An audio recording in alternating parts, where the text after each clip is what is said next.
नमस्कार दोस्तों, हम आपका स्वागत करते हैं आपके अपने YouTube चैनल पर। दोस्तों, अगर अभी तक आपने हमारे YouTube चैनल को सब्सक्राइब नहीं किया है तो प्लीज सब्सक्राइब कर ले ताकि आप हमारी आने वाली नई न्यूज वीडियो देख पाए सबसे पहले।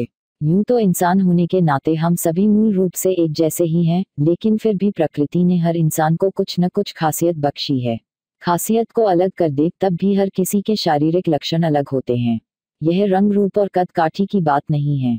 हमारी बॉडी में कई छोटे छोटे फीचर्स होते हैं।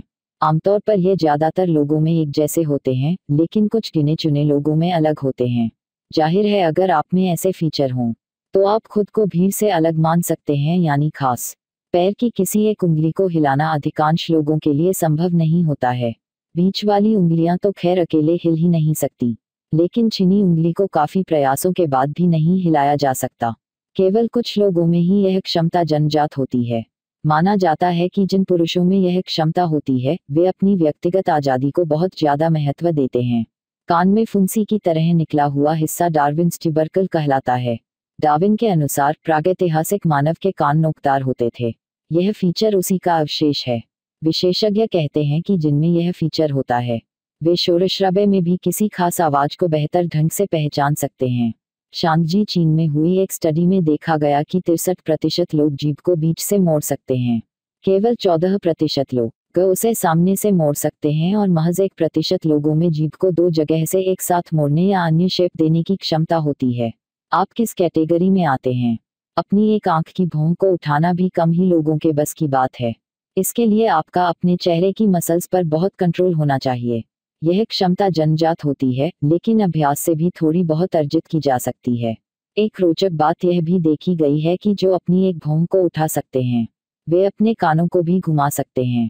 प्रतीकात्मक चित्र, इंसान जब जंगलों में रहता था तब उसे कान मोड़कर आवाज की दिशा में करने की जरूरत पड़ती थी।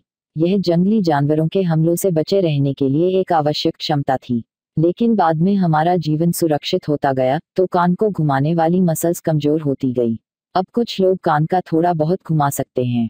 1995 में 442 महिला और पुरुषों पर हुई स्टडी में देखा गया कि 22% लोग अपने एक कान को, जबकि केवल 18% लोग अपने दोनों कानों को थोड़ा बहुत घुमा सकते हैं। उंगलियों को एक साथ लाकर यदि आप अपनी कलाई के निचले हिस्से को ताने तो दो हड्डियां उभरी हुई दिखाई देती हैं। लेकिन कई लोगों में ऐसा नहीं होता। उनमें हड्डियां तो होती हैं, लेकिन लांग पामा मसल नहीं होती है। हालांकि इससे हथेली और उंगलियों की पकड़ तथा अन्य कामकाज पर असर नहीं पड़ता है। दुनिया के करीब 5% लोगों में जन्म के समय एक या दोनों कानों के पास छेद होता है। वैज्ञानिक अभी तक ठीक नहीं जानते कि ऐसा क्यों होता है। हालांकि कुछ लोग मानते हैं कि विकासक्रम में जब सारे जीव पानी में रहते थे, यह उस समय के गलफड़ों के अवशेष हैं। यह हिचिकस थंब है, यानी अंगूठे का ऊपरी सिर पीछे की ओर मुड़कर 90 अंश का कोण बना लेता है।